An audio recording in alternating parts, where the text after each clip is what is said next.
Come out to the coast. We'll get together, have a few laughs.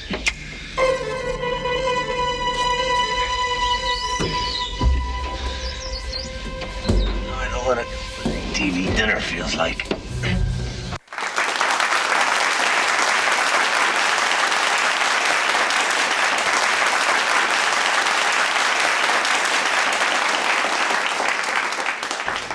So it's just coincidental that we both wearing good colors, but he's always been a dresser. Well, I don't know.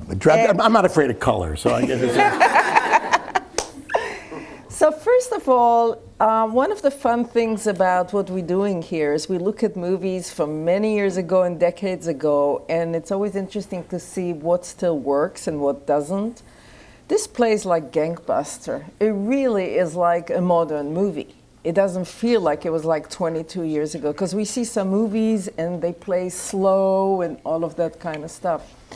I wanted to tell you that I came to visit on the set of Die Hard. And there were two things that I noticed. One is you, as the producer, look through the camera for every setup the director did. You listened to every take. And I've never seen somebody so involved and so hands-on. I mean, you practically directed this movie. So I want to ask you a little bit more about that. Well, those days are over. I don't do that anymore. I mean, yeah, early, when I started early doing this, we were kind of crafting a new genre. I mean, there were no action. I mean, the summers weren't full of action films at their day. I mean, when I came to Hollywood, those many years ago, I came to LA in 1975 is when I moved here. A lot of you weren't born yet. I went to work for this producer, Larry Gordon, in May of 1977. So that was when I entered show business. And I always say that I went from college to Hollywood, so I have like no life experience. It's just, you know, it was in dorms and school and then here. So it's kind of it kind of warps your mind. And I lived my life on these sets. I mean, I was always on these sets because in those days we used to actually make movies in Los Angeles. so I was in the sets all the time, and you know, I kind of worked my way through the process. Now, when Die Hard was an unusual picture in that, you know, in those days still they would say we need an action movie for here. I mean, and action movies were B movies. I mean, they weren't thought of as A pictures as we think of them today. They were, you know, programmers. They were movies that, you know, nobody really wanted to do. They just did them because they, you know, could make. And Stallone was the epicenter of that style, and a lot of people, you know, felt that he was kind of an idiot and didn't really like working with him, but he was Stallone, so he was the center of the action genre. And I made a movie with him a little later, not during this period. So what happened is that, you know, they had this, they wanted a slot, and there was a book which was written by this guy named Roderick Thorpe called Nothing Lasts Forever. That was the name of the book, Nothing Lasts Forever. And actually, I was in Europe on a kind of a joint tour of publicity tour of Lethal Weapon and Predator. So I had two competing studios. It was Fox doing Predator and Warner's doing Lethal Weapon, and they didn't like each other, and they were saying, well, we need you to come to a press conference at 2 o'clock on Friday. That's the time of our press conference. I mean, it was like, oh, it's kind of wacky thing. So in the middle of that period, Larry said, we have this book, and a script came in that's kind of not bad, and you know, if you'll produce it, I think they'll make the movie. Because at that moment, I had a little bit of heat because I had come off both Lethal Weapon and Predator, and they had both kind of opened up within a few months of each other. So, you know, at least it looked like I knew how to do these kind of movies, which was a mystery. By the way, it's still a mystery, but you know, but it was a mystery. Nobody knew how to do them or how to make them happen, and it wasn't a lot of visual effects in those days. I mean, you had to go and do this stuff, you know. So I mean, we hung Bruce off a model of a building, and you bang into that glass. I mean, that all really happened. I mean, it wasn't a big building; it was a set. But I mean, there wasn't CGI. I mean, it didn't exist then. No. Excuse me. The second thing I want to say that I remember, I came to visit at the night. Bruce was going to jump, a stuntman was going to jump from the 33rd floor to the 31st floor. I stood inside on the 33rd floor and I wanted to kill myself from fear, okay? And I said to myself, there's no way somebody's gonna jump, okay, from the 33rd to the 40th. So I went down, I said, where's Joel? And they said at the trailer. So I went down and I opened the trailer and you were sitting with Bruce. And I said, Joel, you're not gonna have somebody jump from the 31st to the, you know, so you and Bruce look at each other. And then I said, well, why can't you have a doll, you know, fall? And you looked at Bruce, and Bruce looked at you, and you said to me, because our audience knows the difference. I mean, and that was even changed later with the Wachowskis, who said, I actually want to see all our actors actually doing the stunts. And you know, that's when I said, you know, look, when you hire, you know, when you paint your house, you hire a painter, not an actor to be like a painter. You know, I said, let the stunt guys do it. And they said, no, we want the audience to see our guys do it. So I mean, that was happening then too. But so what happened is that I was in Europe. They sent me the script. So I come back to LA and I read the script, and it really was about terrorists. The book is about terrorists. It's not about, you know, there's no twist like that they're really, you know, looking to rob the building. It was a terrorist story opened in Iraq or in Afghanistan or somewhere, and there's a meeting of terrorists, and they agree to go in to, you know, take this building and get this money. Yes, they're going to steal the money, but they're terrorists stealing the money. So, you know, I read the script and I said, you know, first of all, there was a whole first act in New York setting up the character, you know, setting up Bruce's character, and then the second act was in LA, and then everything started, and the third act was the payoff. So, I don't know, we all sat around, and I had just come back from Mexico with John McTiernan, who had said, I do not want to work for a while, I want to take some time off. And I said, well, you can after you do this one. And he read it and said, okay, let's figure it out. And we just literally we were putting it together, figuring out how to do it. And I wanted Richard Gere. Gere was a friend of mine, and I thought, he's the guy. He can play this character. He was young then, handsome, very, you know. I think he could be an action lead, and he really hadn't done that yet. And I was always telling him, you need to find a movie where you can really hold that gun to the audience and believe that you're doing that. And he said, I don't want to do it. I read it. I don't want to do it. It's not for me. I don't want to do it. And you know, we were like scrambling what to do, where to go, and Bruce had made a movie called Blind Date, which opened to $8 million, and that sounds like nothing, but then it was a significant opening. And at that instant, they announced that what's it, the girl in the show, Moonlighting. Yeah.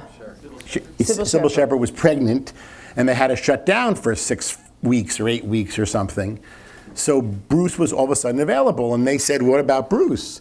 And a lot of people poo-pooed it and said, he can't do that, he can't carry a gun. But I went and sat down with him, and I thought he could pull it off. I thought that he had what it takes to be this guy. Now, you know, he was not really an action lead in anything he'd done. He did a movie came out during this period called Sunset, where he played Wyatt Earp or something with James Garner. That was a complete disaster. And he was terrible in it, and it came out while we were doing the picture.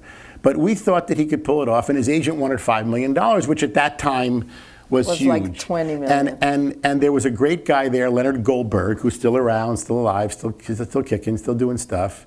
And he and I sat down and I said, look, I think we can make the movie. This guy, I think, can make it work. And I think we can pull it off. And he said, okay, let's do it. And we were laughing stocks. We paid him $5 million. We're idiots. I mean, who was this? Bruce Willis, a television star who cared. And so we made a deal with him. And he only had these 6 weeks. He had 6 weeks, which was through Christmas and New Year's, and then he was gone. And the way the structure of the movie was, we could shoot, it was like, you know, it was like a musical. I mean, you had the book and we had all of his stuff inside the building, which we could shoot during the 6 weeks. And then we had all this stuff outside the building, which was another 6 weeks.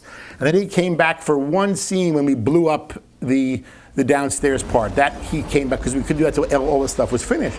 So, because we did the stuff with Bonnie Bedelia after all that stuff that he wasn't in. So this guy, Steve D'Souza, who I loathe and despise today, but then I was very happy with, he came in and said, I think I can help you pull this off. And we just started writing, and then we started shooting. It was like, bam, it was what we're gonna do. I mean, it can't happen today because they vet these scripts to throw so many people that when they finally come to shooting, they're horrible. Generally, I mean, unless you have Aaron Sorkin or somebody who's phenomenal, they just keep vetting him and vetting him. We just had to literally, because we had him for 6 weeks, we had to just start shooting and go. And the building, which was this building called, was Fox Plaza, was under construction.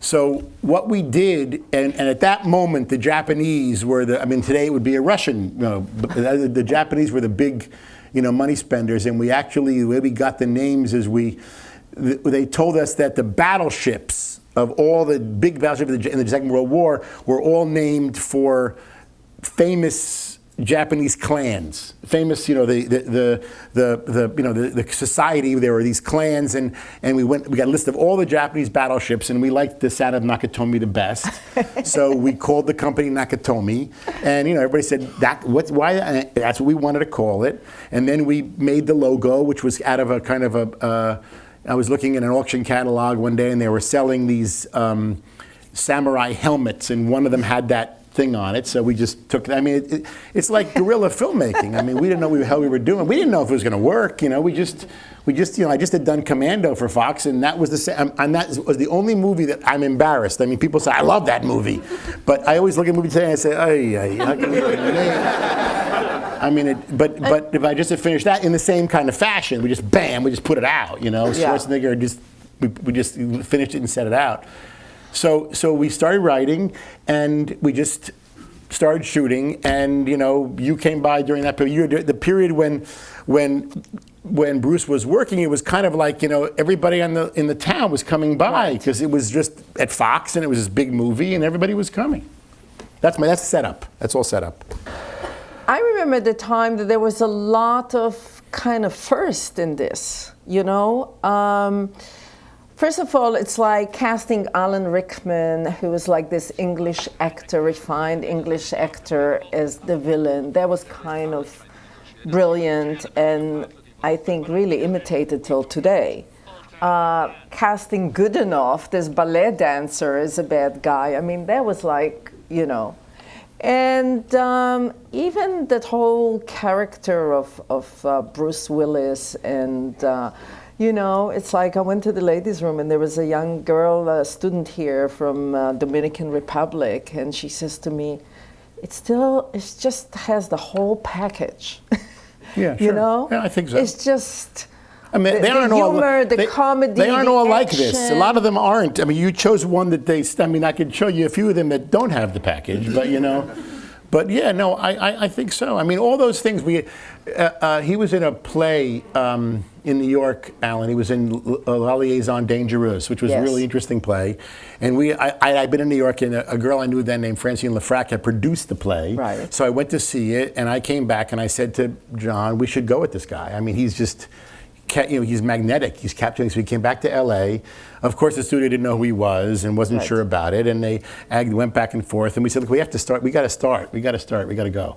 And the first scene we shot with him was the scene, because we had to do his scenes with Bruce first, because Bruce was going to be gone in 6 weeks. That was the scene where, Bruce sees him on the roof and he starts talking like with an American accent, because he said I could do an American accent. So we wrote that scene in. It was like wacky. And we put that scene in, and that's the first stuff the studio saw. And there was a casting girl then, I'll never forget, named Nancy Klopper. I can't stand her to this day. And she went to the studio and said, we can't have this guy be the bad guy. He's just too weak. Look how weak he is. And I said, that's the scene. Yeah, but it doesn't matter. It doesn't matter the scene. He can't be the bad guy. And we had this battle about keeping him in the movie for like... And finally, Len Goldberg said, if this is who they want, and she said, no, you can't have him. And she was like on a campaign to fire this guy. But, these things happen, and you look back 20 years and say, what, they were fucking idiots. But she's still around casting movies, so what do you do? And he was just inspired. He was great. And Goodenough, I knew him. I just seen him around. He was with Jackie Bissett at that time. He still looked pretty good. And we thought since he's a dancer, he could do the fight scenes great, because we had a big, we didn't know what we were going to do with the chain. That all came on the set. We didn't even know how to do that fight. But we knew that since he was a dancer and he wanted to do it, he also had a weird look and long blonde hair. And we said, let's You know, that's the guy who plays Carl, who, you know, wants vengeance of his father brother. with the long blonde hair. Yeah. He was a magnificent dancer. Drunk all the time. Yeah. All the time. I mean, just drunk, always drunk. Yeah. But fine, you know. I mean, I've worked with guys like that, so it happens. Yeah. You know? I'll tell people later about how much I love that you just hate everybody, because you can plug into it and be catharsis. I remember somebody once screwed me really on the deal, and I was so angry, and everybody I talked to, my friend, didn't want to get into it. Everybody was afraid, you know, to take a position or anything like this. And I remember calling you, and I said, this guy screwed me, and and you listened to the story, and he said, I hate that fucking guy. And not only that, I hate fucking blah, blah, blah, and I hate Ned Tannen, and I hate this one, and I hate this one, and you went on a rant for 10 minutes. And after that, I felt like a catharsis. It was so great. So it was really the only person who speaks his mind. I'd like the students to line up behind the open mic there, ask questions. I just have a pretty generic question, but what were some of the major challenges you faced while producing Die Hard? We had like, you know,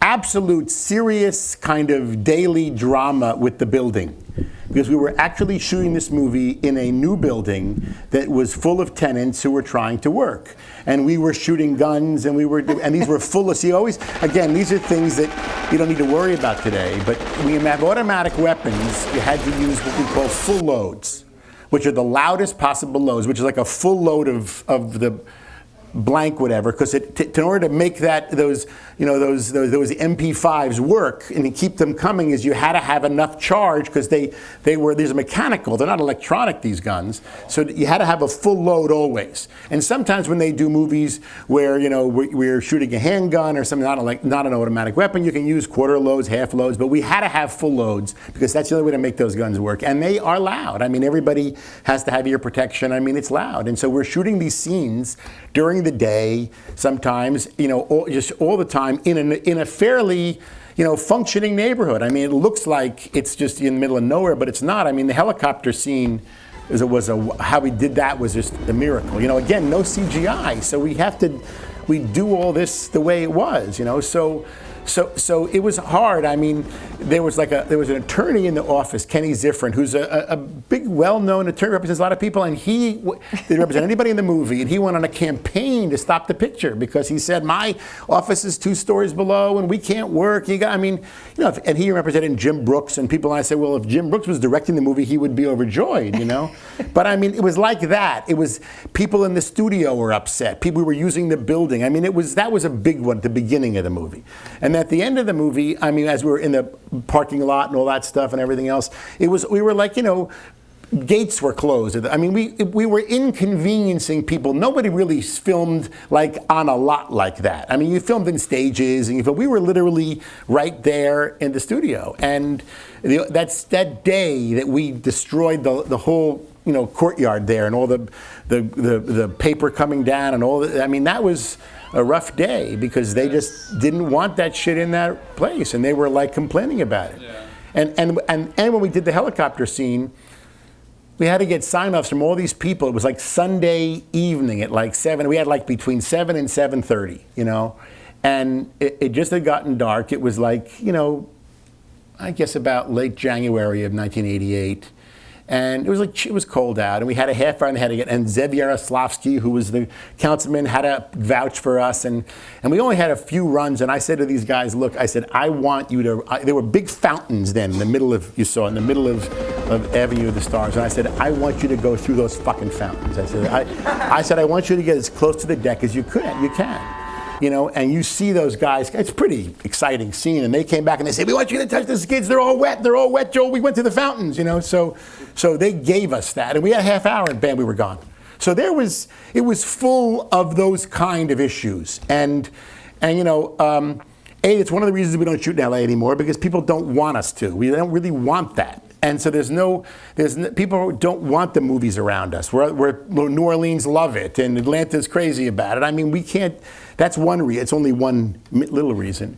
And you know, it's just those pictures I mean, when Michael Bay does a big scene with Transformers, there are no giant Transformers. I mean, they have stunts and stuff happening, but a lot of that stuff goes in later, and we didn't have that notion of that can go in later. Yeah. Hi, Joe.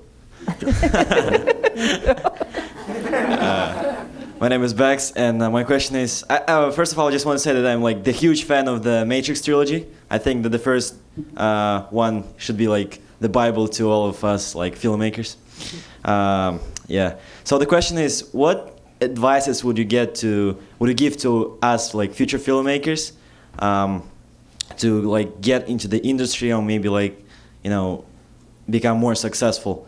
I mean, you said that you went to basically to do films right after the college, but right now it's like completely different time, and maybe like as an expert you'll give like some sort of... Well, look, I went to work for somebody as an assistant, and you just get passionate about movies. You get passionate about things you want to do. I mean, it's not that hard to get passionate about something. You can make movies today for a lot cheaper than you can when I made them.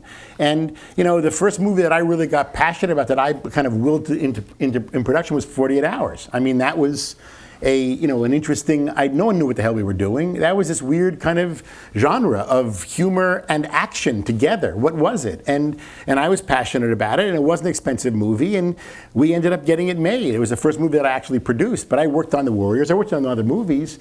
But I just think you're at a time now where it's possible to just, either you write something, or somebody who's written something. You have to get somebody to support you, an agent or something. I mean, these are the things that are the process, but it's a process, and I don't think it's impossible to get through it. I mean, just don't ask me, but I mean, it's possible to get through it, and I think if you bang your head against enough walls, you'll get through. That's all I can say. Thanks. That's all we did. Hey, Joel. My name is Patrick Rowe from the AFA screenwriting course.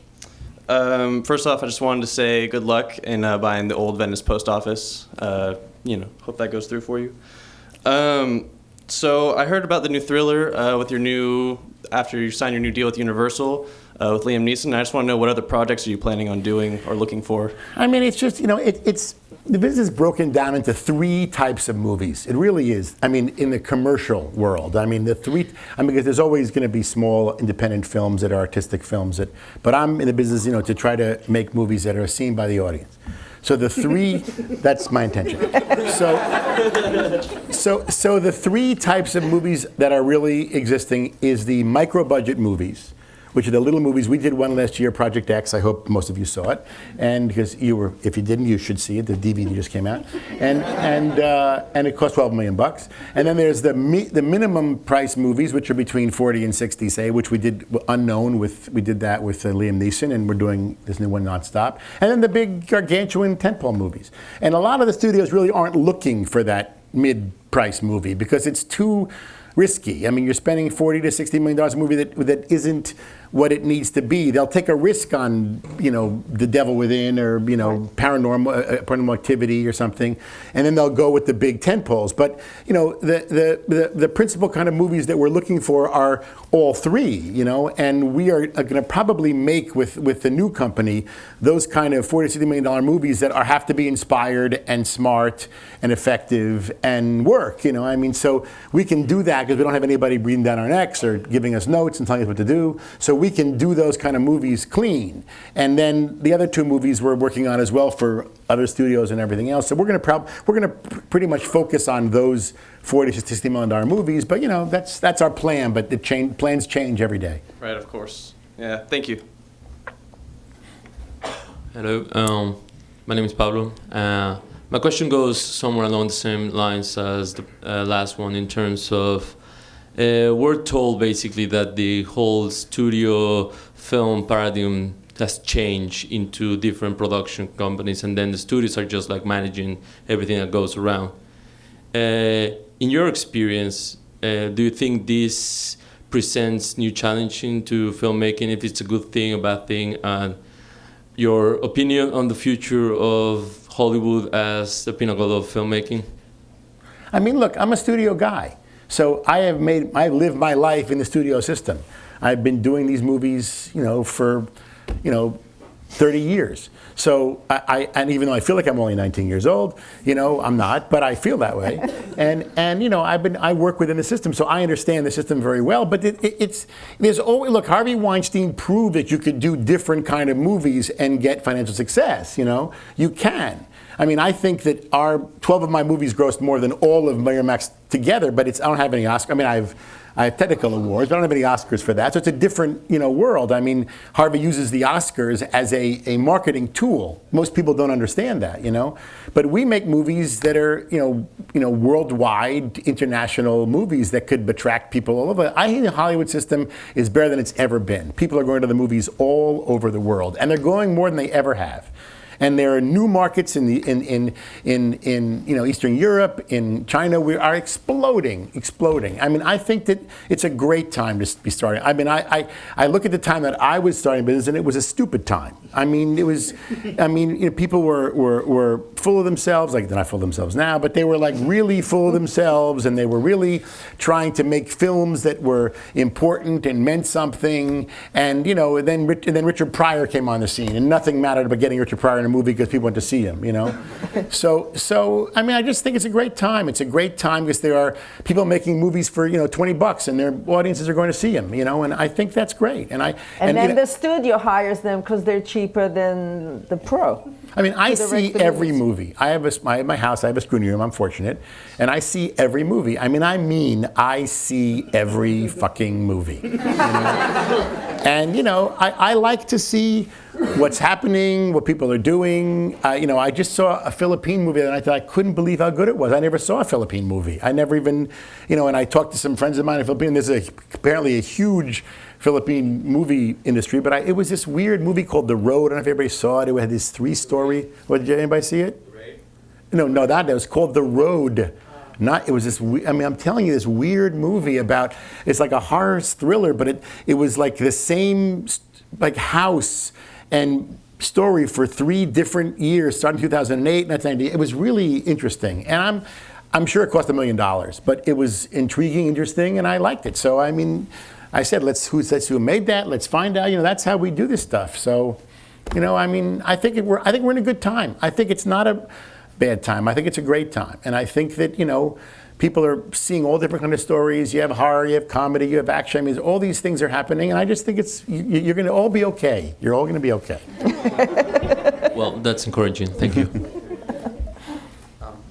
I'm Danielle, and first of all, I want to thank you for taking so many chances on so many small films, small weird films like The Matrix and so many others that really defined what it is right now, Hollywood as it is right now. And I want to ask you, the filmmaking industry as a whole right now is becoming more and more international. As you said, markets are growing, and filmmakers are coming from all over the world. And I just want to ask you, where do you think filmmaking will bloom next? Where's the next Hollywood? I mean, when you say like what is a domestic movie. I mean, Sony is owned by the Columbia is owned by Sony, so Japanese. I mean, that means all the Sony Columbia movies are Japanese movies. I mean, the fact that the center of the movie industry seems to be in LA, seems to be here, even though we don't shoot anything here. But with internet and with the telephone and with the way you can email. I mean, literally, you can be anywhere.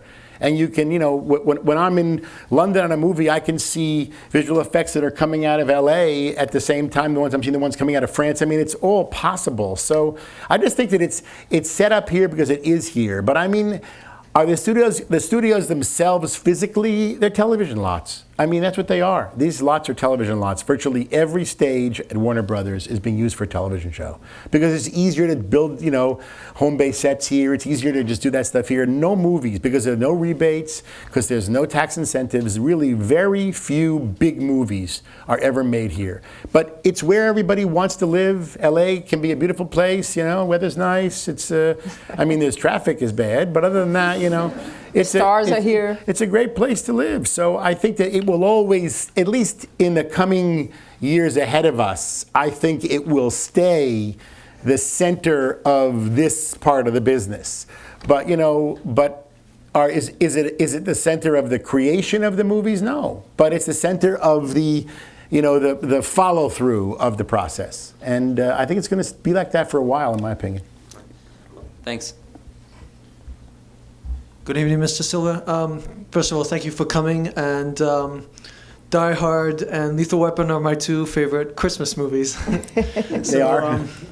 My question to you is to do with the Lethal Weapon franchise. You brought Mr. Richard Donner on board, and I was wondering if you could talk a little bit about that, and can we look forward to another Lethal Weapon movie and bringing back everyone? I'd rather be dead.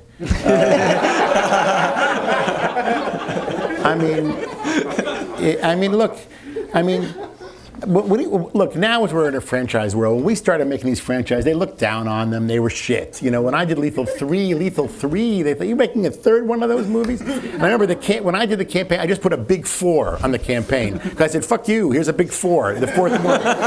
But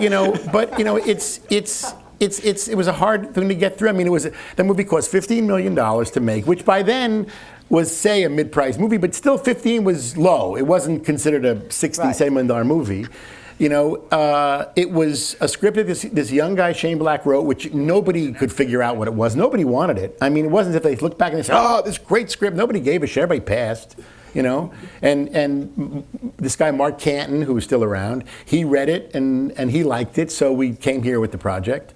And it had a really great, again, this kind of weird tone where it was funny, but it was dark and hard, and which was a tone that I was trying to, when I was a kid, I saw movies like The Guns of Navarone, I saw The Wild Bunch, I saw, movies that Taras Bulba, movies that I remember that had that kind of tone. So I tried to keep that tone going, and no one was doing that then. So that was my little, my little piece of freshness, and it came out, and it was a success. They didn't really believe in it that much. The studio liked it. They thought it had a possibility, but they didn't think it would do what it did. I remember it's one of the first times in my life, the opening weekend, I think it was like 3-7 or something, which was, for the next weekend was like 4-1. Like it never, in those days, you never had more the seconds, like flubber, it doesn't bounce higher ever.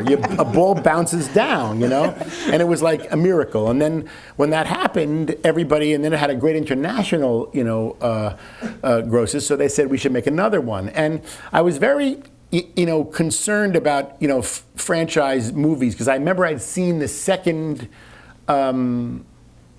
Ghostbusters, and it was terrible. I thought it was just terrible. So I said, look, we cannot, in our movie, in the first movie, Mel and Danny were bickering the whole time and hating each other. And the movie, they were friends, which is that was a line that they said in Three Amigos. Lovitz put this in, where there's a scene where the Three Amigos say, what's our next movie? He said, okay, you meet Cochise. You don't like each other, you fight. But then you get together, you work together in the movie, you're friends. So that is exactly the plots of all of our pictures. So I didn't know what to do with them again, so we said, let's come up with another character, which we actually wrote for John Lovitz, to play between them, that Mel and Danny can make fun of, which is where Joe Pesci's character came from. So that kind of was a fresh idea. It's like a new guy who they could make fun of. So, and we opened that movie right like in the middle of an action beat. These were fresh ideas. We opened, bam, in the middle of a chase scene. And it was like, we're like, where are we? It's like we're right in the same movies we were before. And that was very successful. It was the most successful, I think, of a second from the first movie grossed, and these numbers are ancient numbers, was $64 million domestically, which was, okay, it wasn't fantastic. And the second one grossed $145 million. And they related all that to the video, that in the time that the movie came out, and then the video took hold, and then when the next one came out, it really did huge business. But 3 was hard, and 4 was impossible, and you just reach a point where it's law of diminishing returns, and and I thought it was. Donner was taking the movie into such it was like Friends with guns. It wasn't even, it didn't have a kind of bite anymore. So at the end of that movie, I closed this book. There's a book that just closes, and I said that is closed. And everybody said, well, can't you open it again? And there was about 2 years ago. There was 2008, 4 years ago. There was interest at Warner's to try to make another one. They said, well, make another one. And I sat down with Mel, and it was before, it was after some of the Jew stuff, but not serious Jew stuff. And so I sat down with Mel, and he said, let's try it, let's do it. So Shane sat down and wrote a scriptment, like a 80-page document of with dialogue and everything. It was fantastic. And what had happened is that in that time, Indiana Jones opened, and he thought it was desperate from Harrison. He thought it was a desperate move. So he said, I don't want to do that. So I kind of was happy, because Shane, we wanted to direct it. I mean, it would have been a complicated movie to make. So it kind of crashed and burned, which I was okay with. But we are actually thinking about maybe rebooting it in some way. With a writer right now is writing a script for us, but we may feel it'd be better not to reboot it, not to do that. So, I mean, I don't know. That's the answer. Some things are best left alone. Thank you very much. Is there what separates the good movies that you did from the bad one? Is there an element? You think if I knew that, I'd make the bad movie? You never know. I mean, I always see people say, what are your favorite movies you made? I said, look, it's like children. I mean, I love all my children. I mean, I can always say that I like the hits better. Sure, the hits are better. But, one of my favorite films is a movie we made called Kiss Kiss Bang Bang, which nobody saw, But it's a movie, I loved it. I love that movie. So, but that, that was one was my favorites. Yes, Mr. Silver, thank you for being here. And I'd like to say thank you, because if it wasn't for you, I really wouldn't care or take much notice to what producers do. And as a kid, whenever I saw your name, I always knew that I was going to enjoy the movie. And I wanted to know that when you're searching for a project to produce, how do you know when you have something special, and how do you know when you have something bad that you pass on? Same question. Yeah, I mean, I don't know. I mean, you never know. Years ago when Terry Semel used to be head of production here, he used to be the president here, he said to me one day, he said, if I passed on everything we made, and everything we passed on, it probably worked out the same, Now, I mean, I don't know what to tell you. I mean, the things that excite me, that I kind of want to get involved in and see and do, then those are the ones I want to make. And the ones that I don't feel like they're doing it for me, I don't want to do them. So, I mean, look, there are movies that come down to the wire with us, and I say, my brilliant staff is sitting back there listening to what I'm saying how full of shit I am. But, we'll say, you know what, I don't want to make this. I'll say, I don't want to do it. I just don't want to do it. Now, sometimes we do it anyway, and it doesn't come out the right way. I'm not saying that, I've ever said I want to make a movie and it was a huge hit, but sometimes we make them and they're okay, but I sometimes feel like it's just, we're veering too off the road. It's not what I want to do, but we have no choice sometimes. You put them together and they exist. They become pictures. So I can't answer your question. There's no, I wish I could. Okay, thank you. But certainly the fact that you were so involved in those movies when I saw you on the set, there's a Joel Silver. Well, I'm still very involved. I mean, I may not sit on the set all day, but I still am in the cutting room. I still shape the movies in the script stage. I mean, it's hard to be in the set when they're being shot in Germany or shot in Australia or shot in London or shot in New Orleans. I mean, or New York. I mean, I try to go, but I have a family and I have little boys, right. And I can't just go and do that. I mean, if they were being shot here, I could, but the last film we shot here was in 1998. Wow. Which was Lethal Weapon 4. That's the last one. Wow. And I've been shooting everywhere. Yes.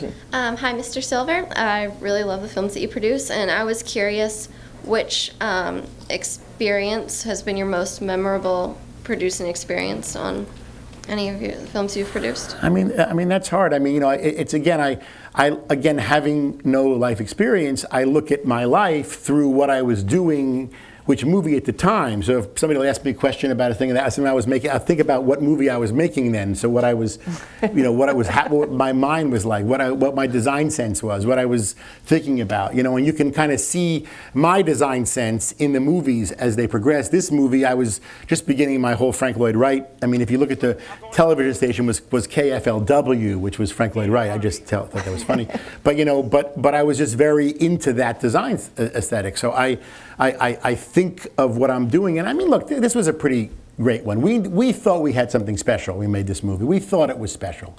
We thought we had this great character that Bruce was playing. We thought that that Alan Rickman was fantastic. Bonnie Bedelia, we thought we had a real actress. I mean, everybody we thought was good. I mean, Hart Bachner. I mean, everybody kind of delivered. So this was a good feeling. But when you say which was your favorite, I loved them all. You know, I mean, they all had, you know, moments to me that are memorable from my life. You know, I mean, Sherlock 1 was fantastic with Downey. Seeing Downey come back to a play. I mean, I've been with Downey since '86. He did Weird Science with me in '86.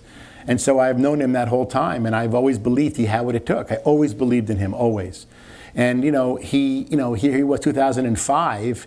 We made Kiss Kiss Bang Bang. They didn't pay him. No one went. Nobody gives a shit.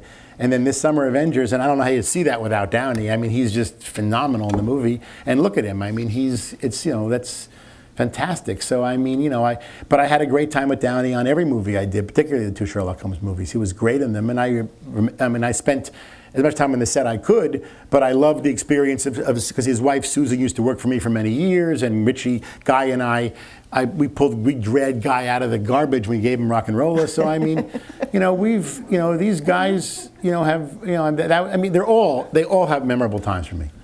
Thank you. How you doing? Okay. What excites you about the movies coming out today? What is it that you read in scripts, that you see in the films, that excites you to make you want to continue? Because you could probably quit right now. But what makes you want to really keep going? I mean, first of all, I won't quit till they stop me, all right? And, as long as they let me make movies, I'm going to make. Believe me, someday they will say, you can't make any more movies. That's it, you're over. And believe me, I've got to that place. Well, Hudson Hawk and Speed Racer, I've been to that place. But I've managed to keep going. But, I'm excited every day. Excited every day. I love I love making movies. I love the process, and I know the process. I know the process of how it starts, how it happens. I learn something new every day. And crisis is part of my life. I mean, I understand crisis better than anybody. I've lived with every kind of crisis. I tell my guys, "Oh my God!" I say, well, "Okay, just let's figure out what we do, how we handle this." And it's a great. Look. There always a sense is people always say. Always do what you love to do, and then you don't work a day in your life, and I feel that's true. I mean, I hate everybody, as you can see. I get mad. I remember when I met Arthur Lawrence, who's now dead, who was a great Broadway a lyricist and writer, and he when I met him, he had a cigar box on his desk, and I said, "Do you smoke?" He said, "No, I have a picture of everybody I'm not speaking to in that box." And I said, "That's all? That's it? That box?" No, I said, "I got about cases of them in the basement." So I mean, but that happens if you're in there. He was 93 at that point, but I'm still excited and I'm still thrilled, and I hate previews because you know what's going to happen, and I love opening weekends when it's a big hit, and I hate opening weekends. I mean, you can tell by the calls if the movie's working, they don't call. I mean, I know how it is, and when it works, it's brilliant. We've had a good run now. We had Sherlock 1, then we had Book of Eli, then we had Unknown, then we had Sherlock 2, and then we had Project X. So it's a good run. It's been a good run right now. So we're feeling good. After a run of 5 that don't work, I may not feel so good. Thank you, Mr. Silver. Hi, Joel. I'm Greg Harriman from NIFA, and my question is, because of the modern days, how digital is starting to take over film, like the Red Epic, Peter Jackson, I heard, is using 30 of those for The Hobbit alone. If you were going to produce a new movie in 5 years, would you still do retro film, or would you rather do... Most of our films aren't film anymore. They're not. And most of the films are digital. They are. I mean, Project X was digital. Sherlock 2 was digital. Was Unknown digital? No. So I mean, we're moving into. I mean, is he going to shoot nonstop digital? Yeah. So I mean, it's going to be very hard soon to show film because there are going to be no more projectors anymore. I mean, they're not going to have them in the theaters. So I mean, you can shoot on film and then release digitally. But I mean, I think it's just look. It's like there's no more blacksmiths, on every street corner. I was talking to these guys at the Postal Service, the USPS, and I mean, here were guys that were clearly, at some point, I mean, before taxes came in, they were the single biggest, center of finance for the country. I mean, the Postal Service. And they're dismantling it. They're taking it apart because who uses mail anymore? I mean, you have email, you don't even need to send an email, it's over. And you talk to these people, and they're these beleaguered people who are just trying to make do with change. And I think, The Matrix told us that change is inevitable. So, it's. Well, you produced it. Yeah. Thank you. Yeah. Hi, I'm Mauricio Curry. I just want to ask you if you are planning to direct a film, or have you directed in the past? Not a fucking chance. I mean, I did one, when I owned this show called Tales from the Crypt that we did for many years. And I directed one episode in Tales from the Crypt. And it was easy because I owned the company that directed the movie, owned the company that made the movie, so they couldn't stop me. They couldn't say you can't shoot that because I was the one in charge. And I was shot for 5 days. That was the whole schedule. And I literally had to shut down my life for 5 days. And I had Joe Pesci acting in it, who's, believe me, not the greatest. I mean, I love him, but it was complicated. But I had a great crew with me, and I did it for 5 days, and that is it. I wanted to see what it was like. I saw what it was like, and it's not for me. Okay, thank you. Hi, my name is Kuba, and I'm from the NIFA program. And my question is, why movies? Why did you choose this path? I don't know. When I was a kid, I just loved them. I loved movies. And I loved knowing about them and hearing about them. And a book came out called King Cohn, about Harry Cohn. Came out like in the late 60s. And I remember reading the review of it in the New York Times book review section. And that was the first time I was told that there were these guys in Hollywood who had the ideas and made the stories and everything. And so when the book came out, I bought it and I read it, and I said, this is what I want to do. Now, it's very few of us left. I mean, it's not possible to get to this place, I think, the way I did it. I mean, there's new ways of doing it, but I just wanted to come out to LA and become a big producer and make movies and tell stories and be able to do what I want, and it was hard. And live the lifestyle. Exactly. That's part of it. Thank you. Okay. Hi, my name is Lina. I'm a producer and I work for a producing company in Colombia. By now we are going to shoot our first feature movie. And the thing with this movie is that we want it to be a franchise. What is the clue that you can give us to do franchise movies? I remember once I was sitting in the office of Frank Price, name that nobody knows, nor should they, when he was the head of Universal and the head of Columbia for a while, and he said to me, if you want to make a franchise, the first movie has to feel like a good series pilot. Now that was coming from a guy that was from television, approaching movies. But if I saw, I don't know if any of you saw it, but I saw this show Newsroom on Sunday, I don't know if you saw it. And I thought it was just genius. I thought, here is this guy, Aaron Sorkin, sitting alone in a room, and whatever he's using, mushrooms, whatever, and he writes this story that is just talking heads. And it was so thrilling and so exciting, and the camera moves, and how I was so captivated by it. And I said, I want to keep seeing more of this story. I want to see it next week.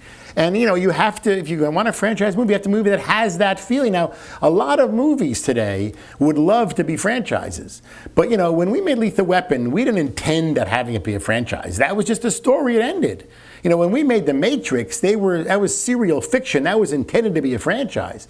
But look, I've made movies that were intended to be franchises and didn't become franchises, and movies that weren't intended to become franchises and did become franchises. So, it's hard to say, but if you feel you're compelled to know more about the characters or know more about their interests or their needs or their wants, then you're in the place to carry on the story. That's my only advice. Thank you. Hi, I'm Brandon with the NIFA program, and my question is do you think that movies are still creative nowadays with all of the remakes and sequels? Yeah, absolutely. Of course they're creative. I mean, I think we're living in a golden age of Hollywood. I really mean that. I mean, I know the movies of the 30s very, very well, and the stars of that period very well. And I think our stars are equally as exciting and captivating as the stars of that period. And I think that, there's an incredible, interest in seeing movies. And I just think there's a lot of creativity. I mean, I see movies all the time that have any of you seen Ted? You're going to lose your mind. You're going to lose your mind. I mean, it is the most... I mean, I don't even know. I feel like I was sitting on the ceiling. I mean, I mean, here is a movie that begins within minutes. You completely accept that this teddy bear is a real person. And within seconds. It's all about filmmaking. I mean, Seth MacFarlane is a genius. I mean, you watch the movie, within minutes you accept it, and then you watch this movie and the things that these guys say to each other. I mean, I can't... I've never seen like it in my life. And that's a movie coming out on Friday. So it's not like, I'm not talking about a movie coming out 20 years ago. It's coming out in 3 days. And it's just genius, brilliant, fantastic, unbelievable. And it's all from the brain of this guy that did Family Guy. All right, thank you. My name is Andrew. I'm also with the NIFA program. And my question was, were there any projects that you thought about producing but then passed on and later regretted it? Probably. I mean, I can't. I can't think of anything. You think of one? No? I'm looking to my brilliant staff. Anybody? Nothing? They don't want to bring it up. No. I mean. Oh yeah. I mean, we've been exclusive to Warner Brothers for 25 years. We brought them Dragon Tattoo. They passed.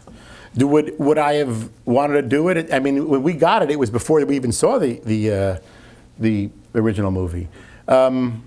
I don't know. I mean, there's a couple things here and there that came through us that we couldn't put together.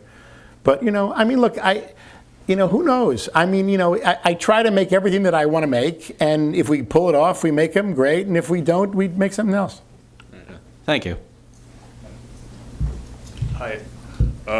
My question is, you as a producer, when you're choosing a country to set an international production, what you really on what you base your choice, because there are rumors around the town that the new Die Hard is being shot entirely in Hungary, even though the story is about Moscow. So what? I'm not involved in any more Die Hard. I only did 2. I mean, look, I'll tell you where you choose how to do movies, where they give you the most money. It's the only I'm serious. reason right now. What? It's the only reason right now. Yeah, the only reason.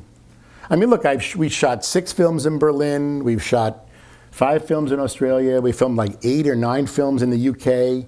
Where we filmed, a couple of films in New Orleans. We're starting one in Atlanta in a few weeks. Then we're doing one in New York. I mean, look, this is the way we go for the money. We just go for where, because I mean, most of the films you make, you can. I mean, look, when we made Unknown, it was about Berlin. So and it wasn't. It was really written in Paris, right? But we decided to make it in Berlin because there was a real good rebate there. So we took that rebate, and we shot the shit out of Berlin. And I think we made Berlin feel like a a special new kind of place, and I was proud of that. But we figure out how to make a movie. Look, sometimes you have to shoot a movie somewhere. But like the movie that we're starting now, how about this one? The movie that we're starting is called Motor City. All right, it completely takes place in Detroit. We're shooting the movie in Atlanta. Makes sense. And thank you so much for the Matrix movie.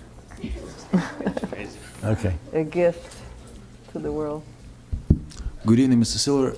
What is your favorite actors from the past and from nowadays?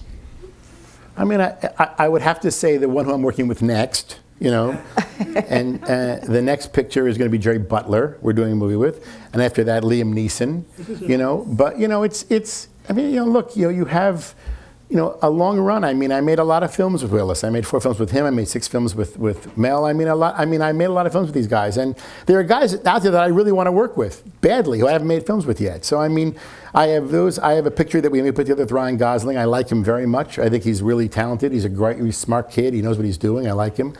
But I mean, it's hard to say. I mean, when I'm making a picture, we're all in the same boat. I mean, there's some guys I didn't like working with. I couldn't stand Vince Vaughn. I mean, there are people that I have no problem saying that about. But I mean, most of the times we end up good friends and we hang out continually and everything is good.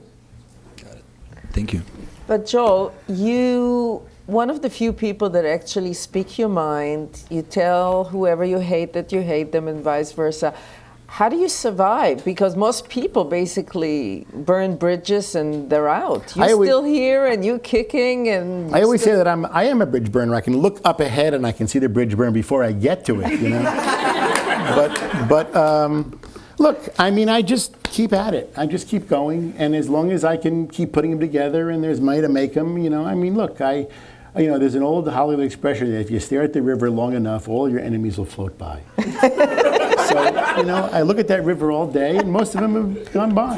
So, I'm kind of okay. Okay, and my last question is basically, what do you think is the most important trait that you have that contributed to your success? You just, don't take the word no. Just don't take it, you know. I look at my poor son, he's 10 years old, you know, and it's one cell, you know, when the baby's born, it's one cell, you know, and that's all that comes from the father and one cell from the mother. And I look at my poor 10-year-old who cannot accept no. All right, cannot accept no. You tell him no, and he just can't deal with it. And my wife will say, it's your fault. You know? And I'm saying, what'd I do? She said, you did that to him. That's who you are. And the reality is, you know, if I get up in the morning, I say, what's Bruce's job? I get up in the morning, and people say no to me all day. They just say no. And if you get one yes or two yes, it's a fantastic day. And that's all I can say. It's just keep at it. Perseverance, just keep going. You know, I mean, you have to, if they stick a knife in you, just take it out and keep going. You just can't stop. And if the more you stay at it and the more you just keep going, it's going to work out. Well, it certainly worked out for us that you came. My pleasure. And you gave your time and your wisdom. Well, I don't know if it's wisdom, but it's my, you know. And plus a lesson on how to dress as a producer that's in me. Hollywood. What can I say? And